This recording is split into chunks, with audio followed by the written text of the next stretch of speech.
Hi there, we're your hosts Lee and Brendan. We hope you're doing well.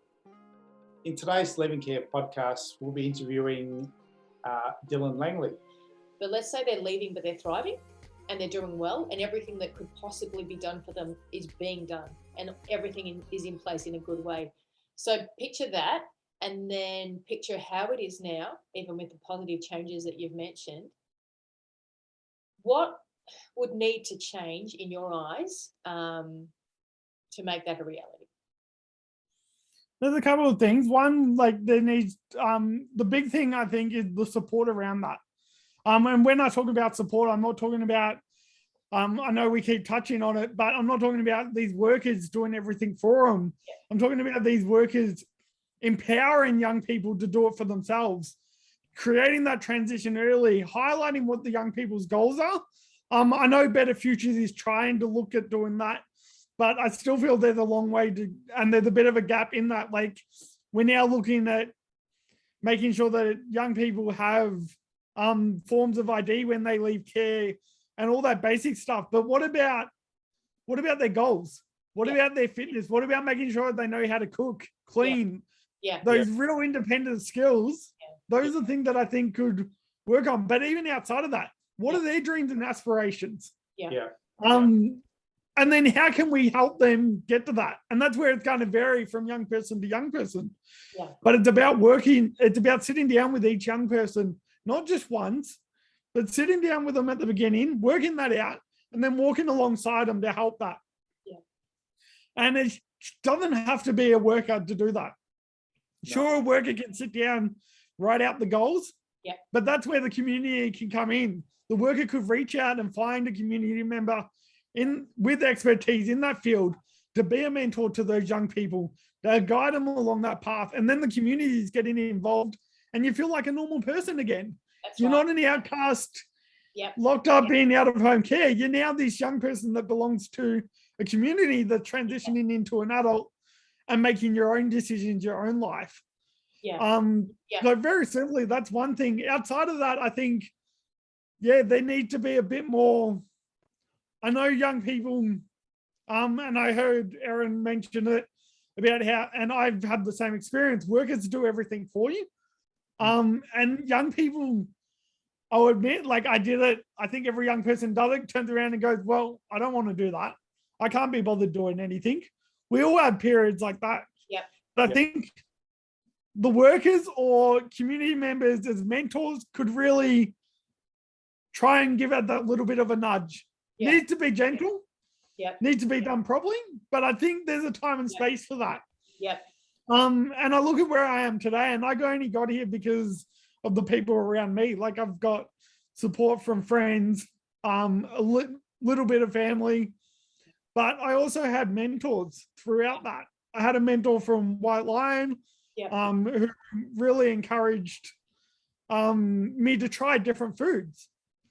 And just kind of created that, experimented with new things, taking me out to different restaurants. And what it does is create this new experience for you that then you go, oh, that was actually really good. I might try something else. And it builds. It all helps you build to become a better person. Like for me, as much as I'm passionate about this, I'm starting to find a passion for fitness and trying to improve my own health. But what I want to do with that is take that back to the young people and help them in the future as well. I feel that's something that's missing. Like in care, I remember we got takeout once a week, but outside of that, we weren't being taught nutrition meals or anything. It was the workers would either cook a meal or we'd end up having noodles or macaroni and cheese. Fried dim sims. Whereas now it's like, I'm like, there's something really important about nutrition and the way that it ignites our brains to think. Absolutely. And it helps us feel better. So it's like, that's something that should be shared with young people, especially who are already feeling a bit low and down. If we can start doing that, then we can bring them up. And I don't want to, there's been this big thing over the last couple of years about trying to move away from having young people just to survive when they exit care, Yeah. to try and have them thrive. If we aim to have them thriving, which is what you're talking about in 20 years' time, if they fall short of that, they're still going to be well above that survival line. Absolutely. Yeah. Absolutely. But if we set it to survival, they're going to fall short. That's And right. they end up falling homeless or in these real difficult situations, whether that, again, be on drugs or whatever else, a bad mental health space. Yeah. Like, because the support's just been cut. Yeah. And we've just gone, we had this bar, like the bare minimums. So what you're saying is, if you set the bar at thrive, and some just that they won't just like survive, they'll be higher than the survive, which means they're in a better place already. Is that what you're saying? Yeah, absolutely. Yeah, love that. And I tell you remind me of the CEO that said, he's the CEO of AIM, which is an Indigenous mentoring service. I think it's based out of Sydney, but when I spoke to, I can't remember his first name, Mr. Bancroft, but just when I was doing the research for this back in 2015, he said, Lee, I was never hearing when I went to university. He went to university, right?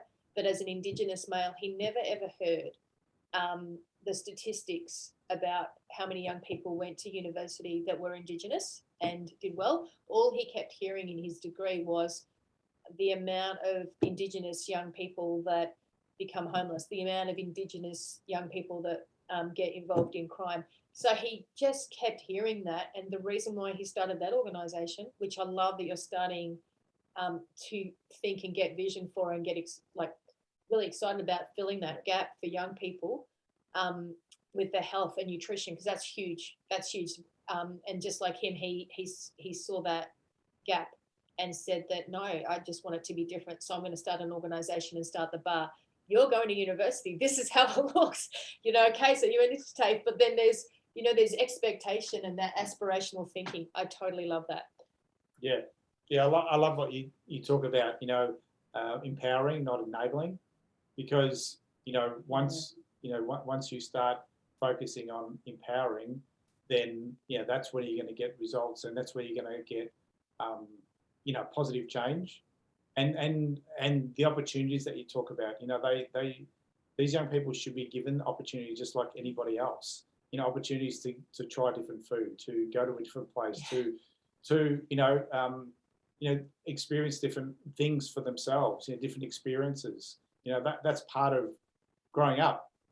And they should have those, be exposed to that, rather than giving other things that they might just be handed to. I love. When you talk about that, because that's the only way. You were saying yourself, if you try a different food, actually I like that. I want to try something else. So, but if you don't give them the opportunity, then they're never going to find out. So, big fried dim sum. Exactly. Yeah. And everyone goes on that journey, that health journey. I know we have as well. And then when you start to change, you feel like you just feel so much more energy. You just feel more, better about yourself, like you said. Yeah, so making better choices. Absolutely. You may have already covered it, but, like with us and starting, looking at piloting, Thrive peer coaching next year. So, what do you think is one thing that we could include, which we may have already covered, but may include to make it really super helpful for these young people to engage in the program? I think you're on a good path at the moment where you're doing these podcasts. You're hearing from, like you heard from Erin, you're hearing from me. You're starting to highlight that young person's voice. You're getting involved with you're creating your connections and expanding on that, and calling on expertise from organizations that are already working in this sector. I think that's a really good starting point, just to get your baseline and know what's already happening. As you said, you want it to be something different, and you only do that by learning about what's already out there. So I think you're on that track already. I think moving forward, though, it's just about, I see a lot of organizations bringing young people and get them to share their story, get them to be involved in designing something, and then it's all done and dusted. I think the real big piece is going to be having young people continue throughout this. Yeah. Not just like if it's a consultation, fine, but be upfront about that there's not going to be anything else for them. Yeah. But I would really encourage you or anyone else to try and within this sector to try and have young people along that journey, walk it with you. Yeah. Have that lived experience the whole way. Yeah. To one, hold you accountable, Yeah. but two, to make it more relatable to the audience that you're trying to tailor it to. Yeah. And I guess the third thing, which is, I'll touch on it here because it's also really important. Like, whenever you're starting something new, it comes with risks and it's a gamble. You don't know how it's going to pay off. Yeah. You don't know what it's going to be like, but you got to take a chance. Yeah. I had a young person the other day come to me, and they shot me a message around lockdown and how they're really missing some of their loved ones. And they reached out to me asking if I could give them a hand trying to create that change. And what they've done, they've created a Facebook page, they've created a Facebook group. It's called Loved Ones Australia. But and they're just trying to get that out there to try and promote how important it is to reconnect with our loved ones and open up a bit more. That, like, for those that are fully vaxxed, I'll say it because I'm not for or against. I believe it's a personal choice.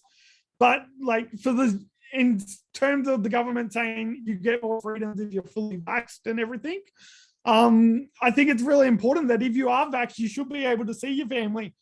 And that I personally believe that everybody should have that right regardless. Yeah. But with the government saying that you should be vaxxed first, then so be it. Those that are vaxxed should have that right. Should be able to. What's holding them back? Yeah. So I really like the fact that this young person came to me and they've taken it on board to try and create the change themselves. I love that. Very much like what you guys have done. You've created this and you've taken a leap. It's what I did. I had no idea where this would go. I didn't go seeking the awards. But it just comes naturally and you've got to take that chance. Yeah. So I think that's probably the important part, is taking the chance, making sure that it's relevant, and having the right people involved. Yeah, that's awesome, Dylan. And I just love your encouragement, and I love what you when that young person came to you, that you just encouraged him to give it a go, like take a risk, do it. And now he's doing that to connect loved ones, because that's the biggest thing right now, the level of loneliness in community. Yeah, absolutely. People just living alone and feeling that disconnect, which is what you talked about. It takes a village to raise a child. It takes a community to be connected, and we've just been disconnected, and it's just great. I love that you're championing people like that. Like when the things happen, I have no issue trying to promote that. Like, I hope you guys don't mind that I use the name of the group. No, say it again. Page, but say it again, please. So it's under Loved Ones Australia, just on Facebook. They've asked for people just to join in, like, the page. But like, it's these things, when people come to me with an idea and they're prepared to act, I love that. That's great. It's really important because it shows that they're showing something that they're interested in. Like you guys with Thrive Peer Coaching. I love that you said to us the other day, it was really encouraging. You're like, Leah, I thought you were starting small, you guys, and then 3 months later, we still feel small, but that's okay. But like, from your perspective, you started a podcast, little things happen as you start, hey, Dylan, don't they? They just it kind of picks up pace quite quickly. But but that's the thing. I feel like it's funny. I don't feel like I know we started the business, but it's like it's taken its own as we speak to young people. And also, foster carers as well that we've known. It's just taking different paths that we never thought it would. For me. So it's just interesting. And even speaking to Heidi, who you know, and just others, it's great. And I was looking at my notes for the first time just then, just saying. But Dylan, you touched on your business, and now that we're coming just towards the end of the podcast. So I've got my website. It's now nothing fancy. It's just under my name. It's under dylanlangley.com.au. Can you spell your name out for our listeners, just as this gets out? So it's Dylan, Dylan Langley, Langley. And yeah, it's just kind of taking up from there. And so I don't sound like a hypocrite. Why I'm saying go and get young people involved. What I've really done with each resource is talk to young people, got their thoughts, made sure it's still relevant. Like I've got my own experience and my own thoughts around it. Yep. But I still want it to be relevant today. So I need to keep changing that content Yep. to be relevant and relatable to the audience. Yep. I also go and check in with foster carers and ask them, how are you going with being a foster carer? What do you think needs to be included? Yep. And try and encompass that side of it as well. So it's not just a young person going, everything is shit. It's this is what needs to change. It's also coming from a foster carer's perspective going, it'd be really good if someone could talk about this. Yep. And then I put all that together, try and make it look neat, encompass my own experiences, using my own examples. Yep. So it's really about bringing those key stakeholders all together. Yeah. And I like that. Somebody said when I was doing social entrepreneur course back in 2015 as well for 9 months, they said something with the NAB. They said this, Dylan. They said, fail forward. I remember going, every performance thing in me went, no, I can't fail forward. I can't do, I don't want to fail, so I won't start. And so I tell you, that stopped me from starting back then because I was so thinking, what if I don't get it right? What if this is wrong? What if this is? So, the analysis of paralysis people keep telling me about, just start. And I keep getting encouraged with that because when we do that and we don't know everything, but we're starting and we're doing our very best, some things happen. Yeah. So absolutely. I think the important thing around that, would just be when I think about failure, it's like, yes, failure, like it's important to fall down. It's important to have something flop. But is it really a failure if we get back up and try again? No, it's not. No. I think the only time we really fail is when we give up and stop trying. Yeah. As long as we get up and we keep going, then we haven't failed. We've learned something new. There's a new learning in that. That's right. But we keep going. And but I do take your point. Like we all have this internal fear of failure and it holds us back. Yeah, that's true. And I can hear, I don't know, the critics in, like I remember talking in mental health and in young people, the amount of like the critic that you hear too sometimes is just, oh, but what if you get it wrong? But what if you get it right? Yeah, but what if you're wrong that you're going to get it wrong? What if you actually get it right? What if Dylan, it just goes so much further than what you ever thought? And what if it's about that young person in front of you? What if it changes it for that foster carer or that residential worker, and that residential worker goes on to be one of the most favoured workers in that actual residential unit because you decided to stop one day and say, hang on, I'm going to start this. So yeah, I love it. I love that. So just in closing, thank you again, Dylan, so much for speaking to us today. So appreciate it and really appreciate it. And just in closing, I'm saying to those listeners out there that could your voice be what's missing from the leaving care system? And perhaps you, like Dylan, as you heard today, you've wanted to speak up before, you've wanted to do something in that space, and you're just not sure how to take the next step exactly. So I'm not saying we're the only step, but we're one of the steps, starting Thrive Peer Coaching in 2022. There's lots of twos in there.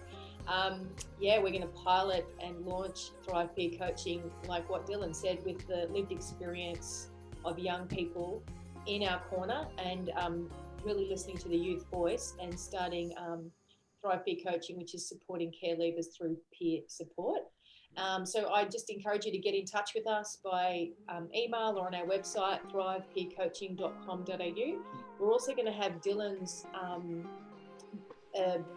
website with his permission. Actually, Dylan, can we put it in the session notes? Yeah, absolutely. And so people can grab that on TikTok, Instagram, Facebook or YouTube or Anchor Podcast.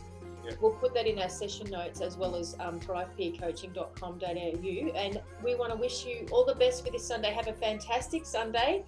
Yeah. And it's bye until next Sunday from us. And Dylan, thanks you so much. We'll be in touch soon. No worries. Thanks for having me. Take care.